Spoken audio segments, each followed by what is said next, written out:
నమస్తే మీ పేరు? రేపల్లి నాగిరెడ్డి. నాగిరెడ్డి గారు, ఎవరి పరిపాలనలో మీకు లబ్ధి పొందారు లేదంటే ఎవరు? మేము ఇప్పుడు లబ్ధి పొందుతుంది వైఎస్ఆర్. ఏంది మాకు లోన్ వచ్చినా ఇప్పుడు ఈ మామూలుగా మన పింఛన్లు వచ్చినా ఏవి వచ్చినా కానీ మేము లబ్ధి పొందుతుంది వైఎస్ఆర్ కాబట్టి మేము ఫస్ట్ కాడ నుంచి కూడా ఇటే ఉన్నాం, వైఎస్ఆర్లోనే ఉన్నాం. అంతకు ముందుకు వచ్చేళ్ళకి వేరే విధాయకంగా మామూలు ఆటల్లో ఉన్నాము. మా యనూరు సుబ్బారావు గారు ఎట్టుంటే అట్టు ఉన్నాం తెలుగుదేశంలో. ఆటలో ఈ ఊళ్ళో 30% భాగం. ఇవాళ ఏంటంటే మామూలు వాళ్ళు అంతా పోయారు. మేము ఉన్నంత వరకు మా కుటుంబాల వరకు బయటపడే చెప్పుకుంటాం మేము వైఎస్ఆర్ అని, అంతే.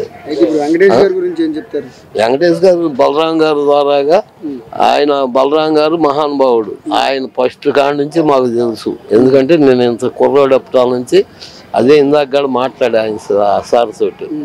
అన్నిటికి కూడా ఆయన చాలా ఉదాహరణ మనిషి, మంచి మనిషి. ఆయన దగ్గరికి వెళ్ళి కూడా ఆర్టీసీ ఉద్యోగాలకు మేము రికమెండేషన్ చేయించుకున్నాం. ఆయన ఎవరు పోయినా కానీ, ఒంగోలులో ఉన్నప్పుడు పోయినా కానీ ఆయన ఎంతో మనస్ఫూర్తిగా మాట్లాడేవాడు. ఆయన వల్ల ఎటువంటి తేడా ఉండదు, అంతే. కూటమి అభ్యర్థులు ఈసారి వస్తున్నారు, వెంకటేష్ గారికి ఏమైనా ఎన్కౌంట్ చేసే అవకాశం ఉందా? అయ్యా, కూటమితో అభ్యర్థులు వస్తున్నారు, 3 పార్టీలు కలిసి. వెంకటేష్ గారికి ఏమైనా ఎన్కౌంట్ చేసే అవకాశం? అసలు ఏం ఉండదు అయ్యా, మాదేనయ్యా. వాడు 3 కాదు, 6 ఉన్నా సరే మాది. ఇప్పుడు వాళ్ళు ఎట్ట బయటపడి మేము వచ్చినా కానీ మమ్మల్ని చేర్చుకారు అది ఇది అన్నారు. మాకు ఫస్ట్ కాడ నుంచి కాడ ఎందువల్ల అంటే మామూలుగా ఈ ఊరికి ఒక కట్టుబాటు ఉంది. ఏదైనా కానీ మనకు మనస్ఫూర్తిగా ఒక పని చేయాలన్నా ఏది చేయాలన్నా మాకు వైఎస్ఆర్ ద్వారాగా, అటు కాకుండా బలరాం గారు కుమారుడు కాబట్టి ఆయన అభిమానం ఏ క్లాస్ గా ఉండిద్ది. అసలు అయితే సిద్ధంగా ఉన్నారు? మేము జగన్ ఏది మాకు అందరిగాడ మేము రెడ్డి అయినా కానీ మతస్థులు, అర్థమైందా? మేము బలరాం ఇప్పుడు జగన్మోహన్ రెడ్డి వచ్చిన వాళ్ళు అది చేస్తాం ఇది చేస్తాం ఇవన్నీ మాకు తెలియదు. జగన్ వల్ల మేము ఉపాధి పొందుతున్నాం. ఏం పొందుతున్నాం? ఇప్పుడు మనలో ఇది పింఛన్ 3000 రూపాయలు నెలకి కంపల్సరీ. ఇంటికాడికి వెళ్ళి ఇంటికి ఉదయాన్నే 7 పింఛన్ వచ్చింది. మళ్ళీ నాకు మామూలుగా పొలంకి పడే డబ్బులు పడతాయి.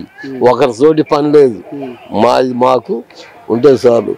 ఈ ఊరికి ఫస్ట్ 2-3 కుటుంబాలలో వచ్చిన వాళ్ళం మేము.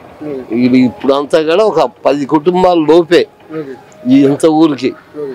ఈ వచ్చిన కొత్త వాళ్ళు ఎప్పుడు వచ్చి ఇదైన వాళ్ళు మేము దగ్గర ఇక్కడ మేము పుట్టింది పెరిగింది ఏడే. మాకు ఇక్కడ లైన్ అంతా మాకు తెలుసు. ఏం లేదు, మీరేం బాధపడద్దు.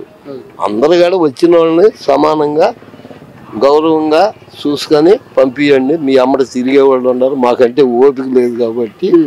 ఇప్పుడు బలరాం గారు అదంటే వెళ్ళి మాట్లాడా.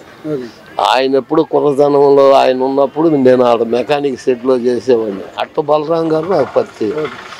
ఆయన మంచిగా పద్ధతి గల ఆయన బలరాం గారు. వెళ్తే ఆడెవరినో వాచ్మెన్ పంపించి ఆ వాచ్మెన్ ఏమో రా అని అంటాం, లేకపోతే లోనకు పోయి అయ్యా వాళ్ళు ఎవరో వచ్చారంటే ఇప్పుడు కాదు పో అంటామో ఇవి ఉండవు.